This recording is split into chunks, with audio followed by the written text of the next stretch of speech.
Bart played a prank on the school bully's bald head, but the bully's sidekicks caught him. Then they stripped Bart of his clothes, held him down, and carefully selected a dress for him to wear. Bart's outfit set off a wave of laughter from the students in the cafeteria. Then Bart was made to sing, and the students threw food at him one after another. Bart's mouth was soon stuffed full of food. The bully let him stop singing, but Bart had lost his eyeballs. His eyes were even painted over with paint. Bart, what happened to your pupils? You're Annie, okay?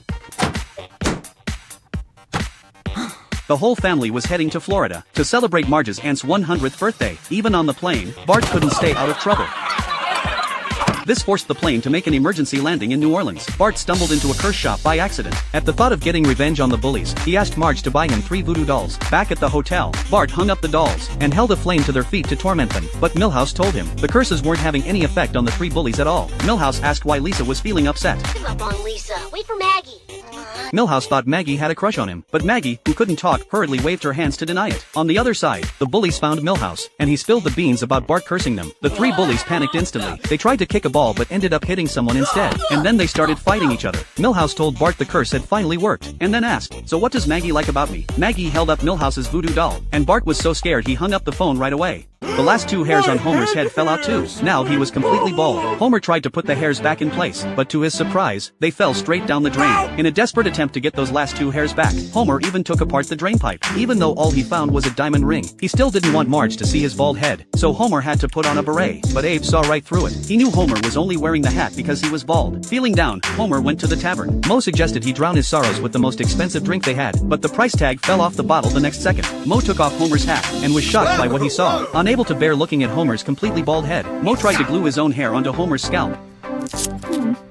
Just what exactly is this good for? When Homer got to work, he was still upset about being bald. When his co-workers saw him, they tried to comfort him. "You're already married and have kids. Being bald doesn't matter at all." After hearing Homer's worries, Joe lifted his hat to show Homer his own bald head, saying he'd gone bald when he was only 23. He even used the money he'd saved from not buying hair products to buy a yacht. Encouraged by Joe, that night, Homer decided to be honest with Marge about his baldness. When Homer took off his hat, Marge said, "Finally, I get to see what's under those 2 little hairs," and kissed him. Homer finally accepted the fact that he had no hair. Confidence is what makes a person attractive, after all. And the very next second, hair actually started growing back on Homer's head.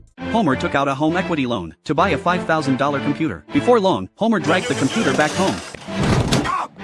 As soon as he turned the computer on, Homer ordered it to kill Flanders. When the computer didn't do anything, Homer flew into a rage and shoved the computer into the trash can. Seeing this, Lisa decided to help Homer set up the computer and even wrote him an instruction manual. First, Homer checked out other people's websites. Then he made one of his own. Afraid of getting sued for copyright infringement, Homer changed his name to Mr. X for the site. But by nightfall, the webpage still had 0 clicks. Lisa told Homer, "Your site needs something interesting, something worth seeing." The next second, a tire crashed through the window. It turned out the mayor had used the road repair money to build a secret pool. Homer immediately decided to post this story online. Soon after, the townspeople all noticed the news. The next day, a crowd of reporters gathered at the mayor's house. They noticed the door behind the security guards. And sure enough, everything was just as Mr. X's exclusive report had said. The potholes in the road outside their house finally got fixed too. From that day on, Homer started eavesdropping on people's secrets, writing them down, and then posting them on his website. Until one day, Homer was in the bathroom, and he accidentally overheard a conversation between Mr. Burns and Smithers. Mr. Burns said, "This could be a bombshell story." But the next second, Smithers, worried about being bugged, turned on the dryer. Little did he know Mr. Burns was so frail that they had to turn it off right away. It turned out Mr. Burns had been supplying weapons to terrorists. The uranium suddenly released a cloud of fumes, which got sucked right into the vent, and a notebook that fell out